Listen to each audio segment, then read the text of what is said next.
Good afternoon everybody.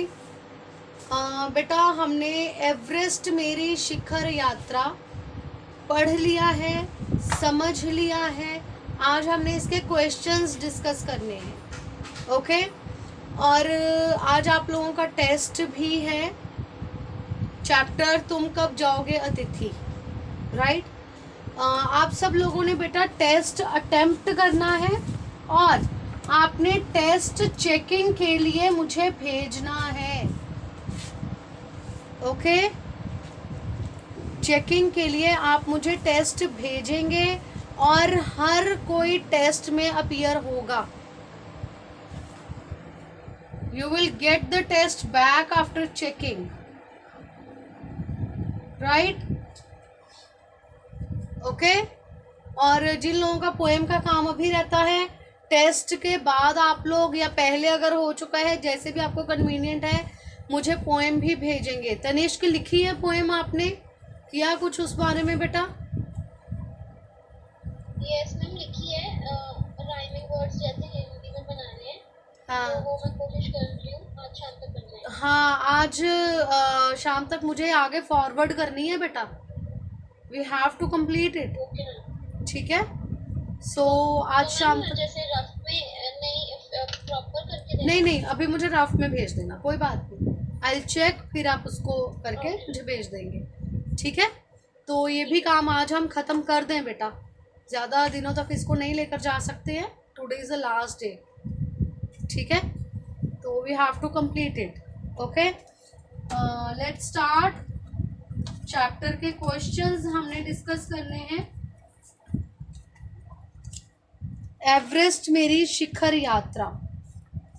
First question is, अग्रिम दल का नेतृत्व कौन कर रहा था? हाथ खड़े करते जाना फटाफट साथ साथ में।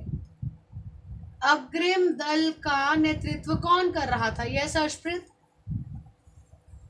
यस मैम, अग्रिम दल का नेतृत्व प्रेमचंद कर रहा था।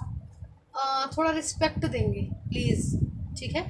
उपनेता प्रेमचंद कर रहे थे। उपनेता थे ना वो, उपनेता प्रेमचंद कर रहे थे। नेक्स्ट इज, लेखिका को सागर माथा नाम क्यों अच्छा लगा?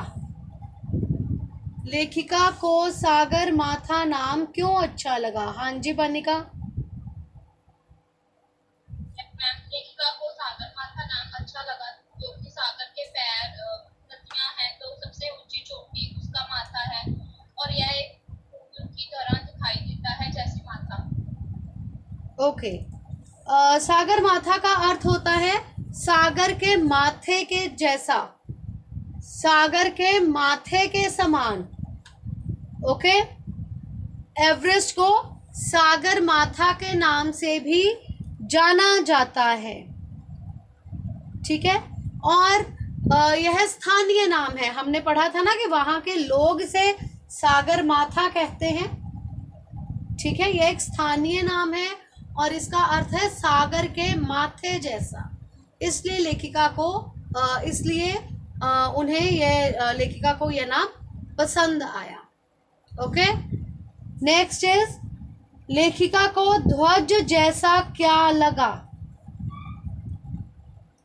लेखिका को ध्वज जैसा क्या लगा? यस तनिष्क। लेखिका को तेज हवाओं के कारण की हुई चमकदार बर्फीली आकृति बहुत जल्दी प्रतीत हुई। ओके लेखिका को एक भारी बर्फ का फूल दिखा। बर्फ का फूल दिखा जो उसे ध्वज जैसा लगा। लेखिका को बर्फ का फूल दिखा जो उसे ध्वज जैसा लगा। नेक्स्ट इज, हिमस्खलन से कितने लोगों की मृत्यु हुई और कितने घायल हुए? हाँ जी युग।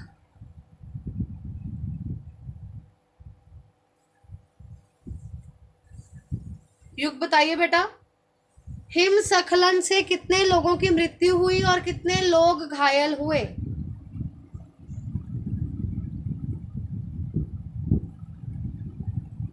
ओके रमनीक। यस मैम, हिमस्खलन से 4 शेरपा कुलियों को चोट लगी थी और एक की मृत्यु हो गई थी। यस, एक शेरपा कुली की मृत्यु हुई और 4 घायल हुए थे। ओके नेक्स्ट, मृत्यु के अवसाद को देखकर कर्नल खुल्लर ने क्या कहा? मृत्यु के अवसाद को देखकर कर्नल खुल्लर ने क्या कहा?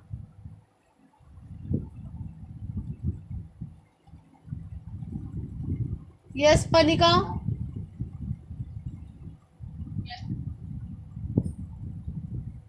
हाँ जी बेटा।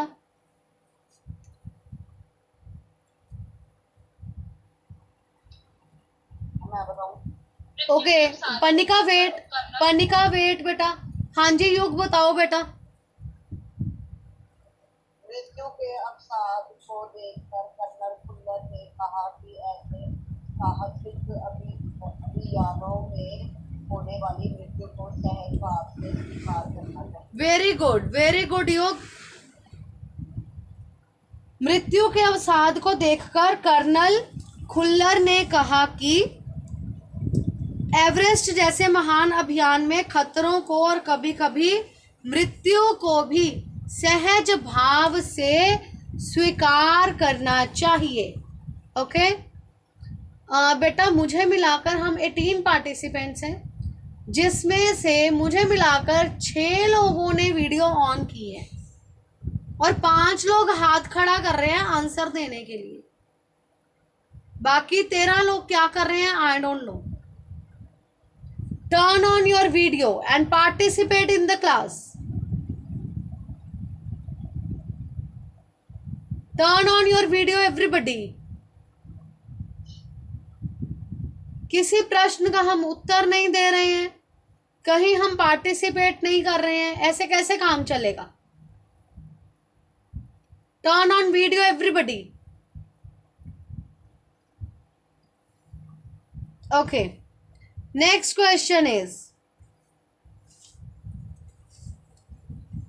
रसोई सहायक की मृत्यु कैसे हुई? ईवा। रसोई सहायक की मृत्यु प्रतिकूल जलवायु में काम करने से हुई। प्रतिकूल जलवायु में काम करने से रसोई सहायक की मृत्यु हुई। प्रतिकूल जलवायु मतलब अनुकूल जलवायु ना होने के कारण रसोई सहायक की मृत्यु हुई। ठीक है नेक्स्ट क्वेश्चन, कैंप 4 कहां और कब लगाया गया?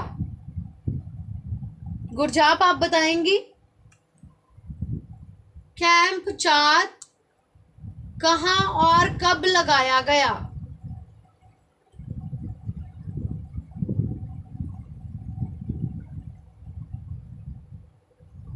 बोलिए बेटा।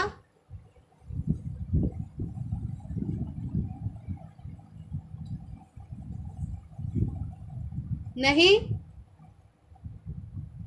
योग नहीं आता। नहीं आता। ओके कीर्तिमा आप बताएंगे आंसर बेटा। कैंप 4 कब और कहां लगाया गया? अर्शप्रीत। यस मैम, हाँ जी बेटा। कैंप 4 29 अप्रैल 1984 को 7900 मीटर पर साउथ पोल में लगाया गया था। 29 अप्रैल 1900 1984 आगे बोलो। 1984 को 7,900 ऐसे मत बोलो, हिंदी में बोलो। 7,900 मीटर की ऊंचाई पर लगाया गया। ओके। 29 अप्रैल 1984 को 7,900 मीटर की ऊंचाई पर लगाया गया। नेक्स्ट क्वेश्चन, लेखिका ने शेरपा कुली को अपना परिचय किस तरह दिया?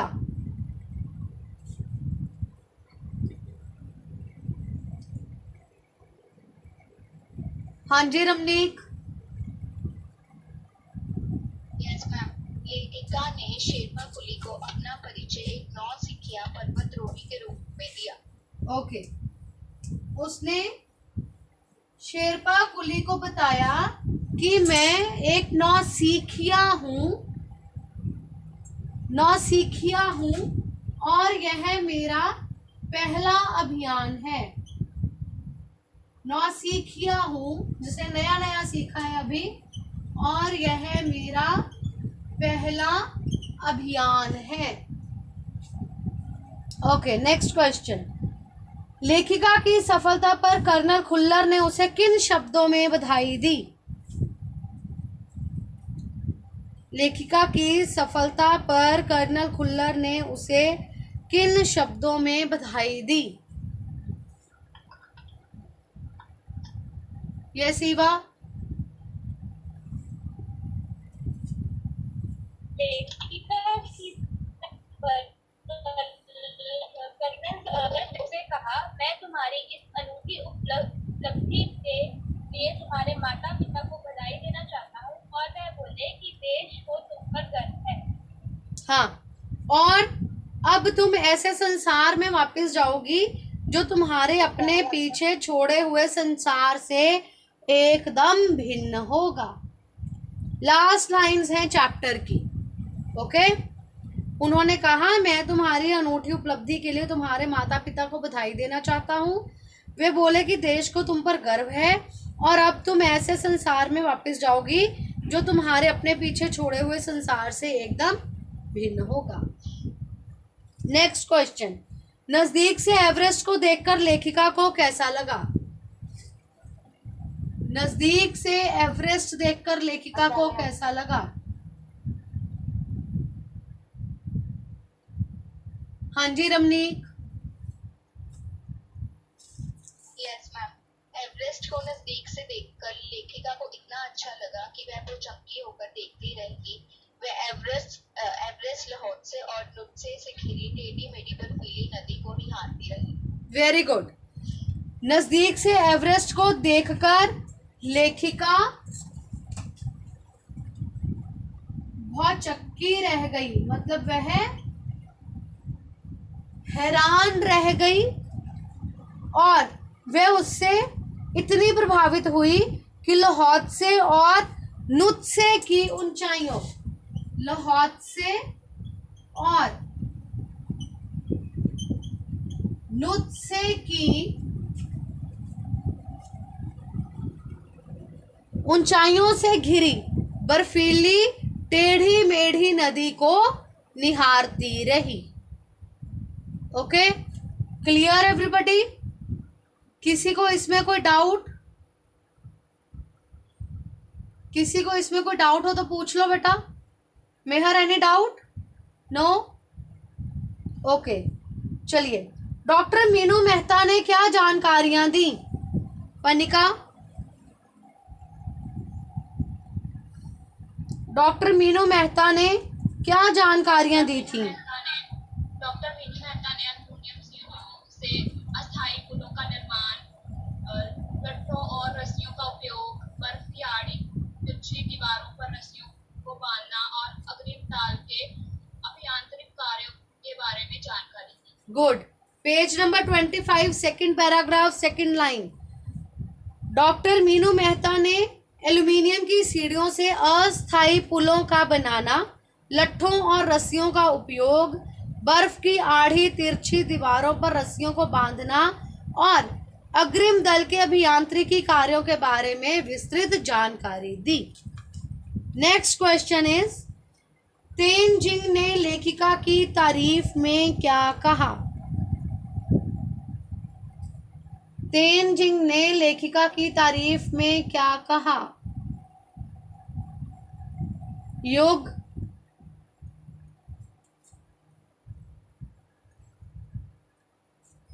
युग बताएंगे बेटा?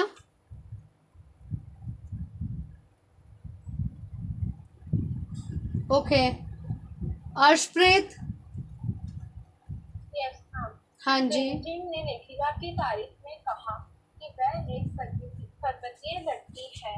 उसने तो शिखर पर फैलने की प्रयास में पहुंच जाना चाहिए। Very good. तेनजिंग ने उसकी तारीफ में कहा कि वह एक पर्वतीय लड़की है और उसे पहले ही प्रयास में शिखर पर पहुंच जाना चाहिए। Okay, next question.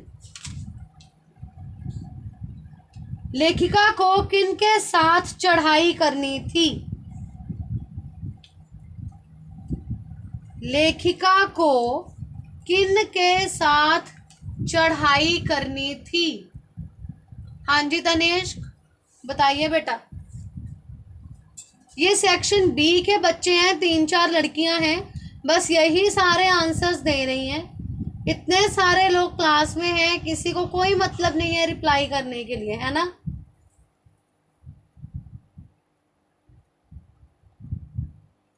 आप लोग भी पार्टिसिपेट करिए क्लास में, केवल श्रोता ना बने, वक्ता भी बने। हाँ जी बताइए बेटा। तनिष्क पता है इसका आंसर? नो, अनम्यूट नहीं हो रहा। वेट, हैंड रेज करिए। हाँ जी आप करिए बेटा अनम्यूट। ओके, कनेक्शन का कुछ प्रॉब्लम होगा। हाँ जी रमनीक आप बताइए, अगली बार ट्राई करते हैं, ठीक है? रमनीक बताइए बेटा। लेखिका को अगले दिन की, जय और मीनू के साथ चढ़ाई करनी थी। वे भारी बोझ लेकर धीरे धीरे बिना ऑक्सीजन के चढ़ाई कर रहे थे, जो अभी तक लेखिका के पास नहीं आ सके थे। ओके, लेखिका को लोबसांग, तशारिंग, एंडे शेरपा और अन्य 8 लोगों के साथ चढ़ाई करनी थी। मीनू और जय उससे काफी पीछे रह गए थे। अगले दिन वे भी आ गए। फिर सुबह अंगदौर के साथ चढ़ाई करने के लिए वह निकल पड़ी थी। ठीक है, हमने सारे दिनों का एक एक लाइन में बताना है। क्लियर? Any doubt? किसी को यहां तक कोई डाउट बेटा? पूछ लीजिए, किसी को कोई भी डाउट हो तो। चलिए अगला प्रश्न है, लोबसांग ने तंबू का रास्ता कैसे साफ किया?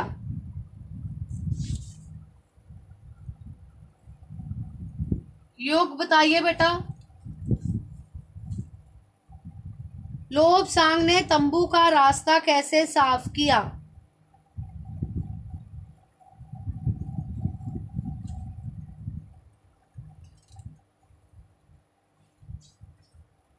नो? ओके, ईवा। लोबसांग ने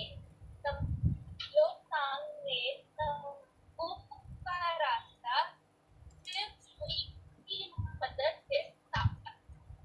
इसको थोड़ा सा और एक्सप्लेन करेंगे बेटा? 25-30 शब्दों में हमें इसका उत्तर लिखना है। Yes ma'am. हाँ जी ईवा, आपकी ना आवाज क्लियर नहीं आ रही बेटा, एक बार कनेक्शन चेक करो। एक बार कनेक्शन चेक करो बेटे, आपकी आवाज नहीं आ रही। कनेक्शन की प्रॉब्लम आ रही है आज। Okay okay, fine fine. हाँ जी रमनीक, आप इसको एक्सप्लेन कीजिए बेटा। Yes ma'am. लोबसांग ने फिर छोड़ी की सहायता से तंबू का रास्ता साफ किया। उसने बड़े बड़े पिंडों को सामने से हटाया तथा चारों तरफ फैली कठोर बर्फ की खुदाई की, तब जाकर बाहर निकलने का रास्ता साफ हो सका। Okay, page number 26, third paragraph.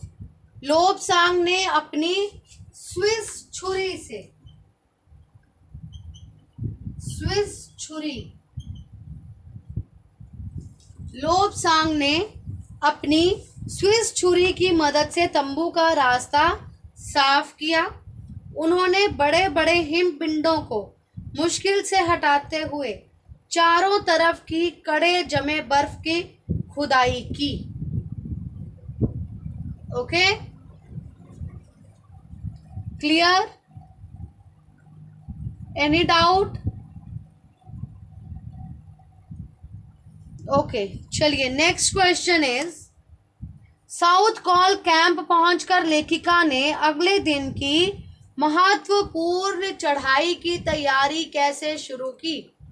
बेटा ये देखो, इसमें ऐसे क्वेश्चंस हैं, इसके लिए आपको चैप्टर पूरा अच्छे से पढ़ना पड़ेगा, अच्छे से इसको समझना पड़ेगा।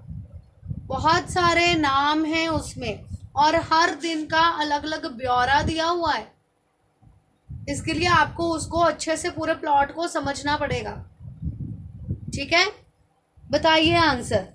साउथ कॉल कैंप पहुंचकर लेखिका ने अगले दिन की महत्वपूर्ण चढ़ाई की तैयारी कैसे शुरू की? Yes Tanishq. South Pole camp पहुंचकर लेखिका ने अगले दिन की महत्वपूर्ण चढ़ाई की तैयारी करने के लिए खाना, कुकिंग गैस, कुछ ऑक्सीजन सिलेंडर इकट्ठे कर लिए। दूसरे सदस्यों की मदद के लिए थर्मसों को जूस व गर्म चाय से भरने के लिए नीचे जाने का निश्चय किया। Very good. पेज नंबर 27 पर है फर्स्ट लाइन, साउथ कॉल पहुंचकर उन्होंने अगले दिन की महत्वपूर्ण चढ़ाई की तैयारी शुरू कर दी। खाना, कुकिंग गैस तथा कुछ सिलेंडर इकट्ठे किए। ठीक है, फिर नेक्स्ट पैराग्राफ में है, अपने दल के दूसरे सदस्यों की मदद करने और अपने एक थर्मस को जूस से और दूसरों को गर्म चाय से भरने के लिए नीचे जाने का निश्चय किया। क्लियर? क्लियर? किसी को कोई डाउट हो तो पूछ ले बेटा, मैं बार बार ये बात कह रही हूँ, कोई भी डाउट है, कुछ भी है तो पूछ लो। ओके, नेक्स्ट इज, उपनेता प्रेमचंद ने किन स्थितियों से अवगत करवाया? उपनेता प्रेमचंद ने किन स्थितियों से अवगत करवाया? यस अर्शप्रीत। Yes ma'am. उपनेता प्रेमचंद ने अभियान दल के सदस्यों को पहली बड़ी बाधा कुंभ हिमपात की स्थिति से अवगत कराया। उन्होंने बेटे ये बताओ जरा कहाँ है? Page number 24, second paragraph. हाँ जी, बोलिए बेटा। Yes ma'am. जो हिमपात से अवगत करवाया, उन्होंने यह भी बताया कि उनके दल ने कैंप के 6000 मीटर जो हिमपात के ठीक ऊपर है वहां तक का रास्ता साफ कर दिया गया है। उन्होंने यह भी बताया कि पुल बनाकर रस्सियां बांधकर तथा झंडियों से रास्ता चिन्हित कर, मतलब उस पर निशान लगाकर सभी बड़ी कठिनाइयों का जायजा ले लिया गया है। उन्होंने इस पर भी ध्यान दिलाया कि ग्लेशियर बर्फ की नदी है और बर्फ का गिरना अभी जारी है। हिमपात में अनियमित और अनिश्चित बदलाव के कारण अभी तक के किए गए सभी काम व्यर्थ हो सकते हैं। ओके, और हमें रास्ता खोलने का काम दोबारा करना पड़ सकता है। Very good. उपनेता प्रेमचंद ने इन सारी बातों से अवगत करवाया कि हिमपात को ठीक कर लिया, हिमपात के ठीक ऊपर वो रास्ता है उसे साफ कर दिया गया है, पुल बनाकर, रस्सियां बनाकर, झंडियों से निशान लगा दिए गए हैं, सभी कठिनाइयों को जान लिया गया है कि क्या कठिनाइयां आ सकती हैं, उन्होंने ये भी बताया कि ग्लेशियर बर्फ की नदी है और बर्फ का गिरना अभी जारी है, इसमें कभी भी बदलाव आ सकते हैं। चाहे रास्ता साफ कर दिया गया है, लेकिन हमारे द्वारा किए गए काम बेकार भी हो सकते हैं और ये सारा काम दोबारा करना पड़ सकता है। क्लियर? नेक्स्ट क्वेश्चन इज, हिमपात किस तरह होता है और उससे क्या क्या परिवर्तन आते हैं? हिमपात, बर्फ कैसे गिरती है, बर्फ का गिरना, जो बड़े बड़े बर्फ के पहाड़ गिरते हैं, कैसे होता है और उसमें कैसे परिवर्तन होते हैं?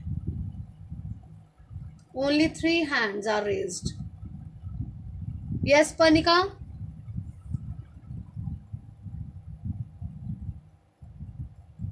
बर्फ के खंडों का अव्यवस्थित ढंग से page number 24, last paragraph, first line. बर्फ के खंडों का अव्यवस्थित ढंग से गिरने को हिमपात कहा जाता है। हिमपात बर्फ की नदी नहीं होती। ग्लेशियर के बहने से अक्सर बर्फ में हलचल मच जाती है। इससे बर्फ की बड़ी बड़ी चट्टानें तत्काल गिर जाया करती हैं। अन्य कारणों से भी अचानक खतरनाक स्थिति उत्पन्न हो जाती है। इससे धरातल पर बड़ी चौड़ी दरारें बढ़ जाती हैं। ओके, बर्फ के खंडों का अव्यवस्थित ढंग से गिरना, बर्फ के बड़े बड़े टुकड़े होते हैं जो कभी भी गिर सकते हैं, ठीक है। और ग्लेशियर के बहने से अक्सर बर्फ में हलचल हो जाती है, जिससे बड़ी बड़ी चट्टानें, बर्फ की बड़ी बड़ी चट्टानें उसी समय गिर जाती हैं और अक्सर खतरनाक स्थिति बन जाती है। सीधे धरातल पर दरारें पड़ जाती हैं, गहरे और चौड़े हिमविदर बन जाते हैं। बर्फ के बहुत बड़े बड़े ग्लेशियर्स जो गिर जाते हैं, ठीक है, और यह बहुत ही डरावना होता है। ओके, किसी को इसमें कोई डाउट? ये आंसर सबको समझ में आया?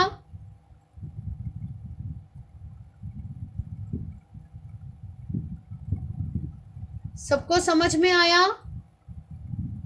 ब्रिजेश, ईवा, गुरजाप, हरमीत, मेहर, कीर्तिमा, रिद्धिका, नवनूर, आर्यन, जसप्रीत। आप में से ईवा पार्टिसिपेट कर रही है, बाकी सब लोग पार्टिसिपेट नहीं कर रहे हैं। थैंक यू, आपने थंब दिखाया, मुझे पता चलेगा कि आपको भी समझ में आ रहा है और आप सुन रहे हैं। चलिए नेक्स्ट क्वेश्चन। लेखिका को देखकर कि हक्का बक्का क्यों रह गया?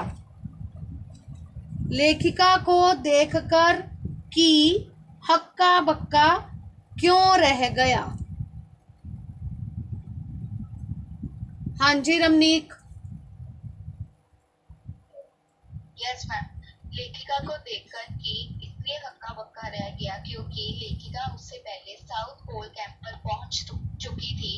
जबकि वह साउथ पोल की ओर ऊपर बढ़ रहा था, उसने देखा लेखिका कैंप में विश्राम न करके उसके लिए चाय और जूस लिए नीचे उतरती आ रही है, जबकि उसे कैंप में आराम करना चाहिए। लेखिका में ऐसी सेवा सहयोग की भावना एवं संवेदनशीलता देखकर ही हक्का बक्का वेरी गुड। रह गया। लेखिका पहले ही साउथ पोल पर पहुंच चुकी थी, जबकि की अभी वहां पर नहीं पहुंचा था, वह उससे काफी पीछे था और वह धीरे धीरे चढ़ रहा था क्योंकि उसके पास काफी सामान भी था। लेकिन लेखिका ने कैंप में पहुंचकर आराम नहीं किया। वह की के लिए चाय और जूस लेकर नीचे आ रही थी, वह उससे मिलना चाह रही थी।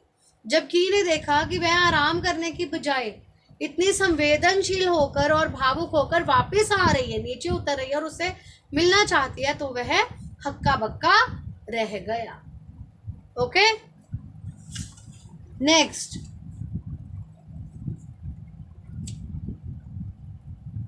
चढ़ाई करते समय एवरेस्ट की चोटी की स्थिति कैसी थी?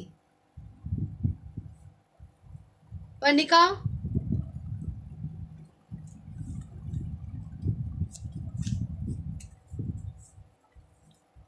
चढ़ाई करते समय एवरेस्ट की चोटी कैसी थी? जब लेखिका एवरेस्ट की चोटी पर पहुंची तब वहां तेज हवा के कारण बर्फ टूट रही थी। एवरेस्ट की चोटी शंकु के आकार की थी। वहां इतनी भी जगह नहीं थी कि वे व्यक्ति कि दो लोग खड़े हो सके। चारों ओर हजारों मीटर लंबी सीधी ढलान थी। लेखिका के सामने सुरक्षा का प्रश्न था। वहां फावड़े से बर्फ की खुदाई की गई ताकि स्वयं को सुरक्षित कर स्थिति को स्थिर किया जा सके। Very good.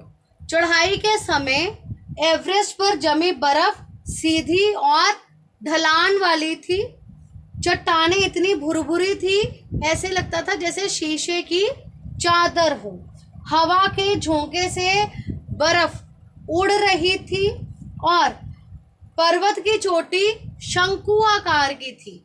जगह इतनी कम थी कि वहां पर दो लोग भी इकट्ठे खड़े नहीं हो सकते थे और अपने आप को वहां सुरक्षित करने के लिए फावड़े से वहां पर बर्फ को तोड़ा गया। Right? Clear everybody? Next question is, सम्मिलित अभियान में सहयोग एवं सहायता की भावना का परिचय बचेंद्री के किस कार्य से मिलता है? किस काम से हमें पता चलता है कि जब आप एक टीम में काम कर रहे हो तो आपको टीम वर्क के साथ आगे चलना चाहिए? बचेंद्री पाल ने ऐसा कौन सा काम किया था जिससे अभियान में सहयोग की भावना के बारे में पता चलता है? हाँ जी तनेश। जब बचेंद्री अपने दल के सदस्यों के साथ साउथ पोल कैंप पहुंची तो केवल वह अपने लिए नहीं सोच रही थी बल्कि अपने दल के प्रत्येक सदस्य के लिए सोच रही थी। लेखिका ने अपने साथियों के लिए जूस और चाय लेने के लिए तेज बर्फीली हवा में भी नीचे उतरकर जोखिम भरा काम किया।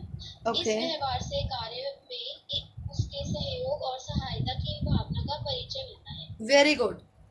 उसने केवल अपने बारे में नहीं सोचा बल्कि वो दूसरों के बारे में भी सोच रही थी।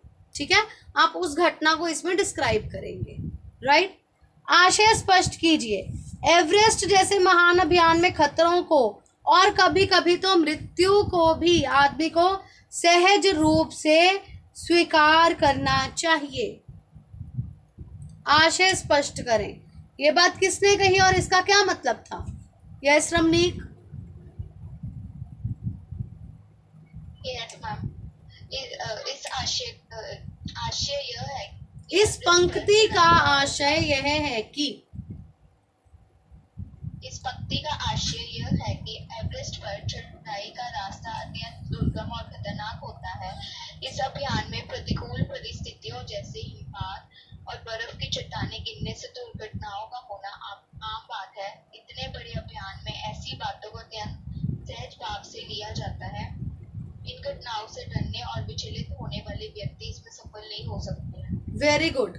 जब भी किसी बड़े अभियान में भाग लिया जाता है तो उसमें खतरे आते ही हैं और कभी कभी किसी सदस्य की मृत्यु भी हो सकती है और कदम कदम पर जान का खतरा होता है। ऐसे कठिन काम करते हुए मृत्यु का होना भी एक स्वाभाविक घटना के रूप में लेना चाहिए। तभी ऐसे महान अभियान कामयाब हो सकते हैं। तभी ऐसे महान अभियानों में भाग लेना संभव है। ओके बेटा, दीज आर द क्वेश्चंस। ये बात मैं आपको हमेशा कहती हूँ कि आपको चैप्टर अच्छे से आना चाहिए। आपको हर पाठ का अच्छे से भाव पता होना चाहिए। ये कोई ज़रूरी नहीं है कि आप जो प्रश्न कर रहे हैं उसी में से प्रश्न आएंगे। ठीक है, तो इन प्रश्नों को बेटा आपने अपनी कॉपी में लिखना है।